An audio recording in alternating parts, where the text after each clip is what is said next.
పూరీ జగన్నాథ ఆలయంపై నుండి ఒక్క పక్షి కూడా ఎందుకు ఎగరదో తెలుసా? ఇప్పటి వరకు ఏ శాస్త్రవేత్త కూడా ఈ రహస్యం పూర్తిగా అర్థం చేసుకోలేకపోయాడు. ప్రతిరోజు లక్షలాది మంది దర్శనం కోసం వస్తారు, కానీ పైనుంచి ఒక్క పక్షి కూడా కనిపించదు అనే విషయం అందరినీ ఆశ్చర్యపరుస్తుంది.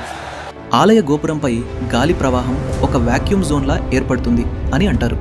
పక్షులు అక్కడికి దగ్గరైతే గాలి ప్రవాహం మారిపోయి వాటి ఎగిరే దిశ పూర్తిగా తప్పిపోతుంది.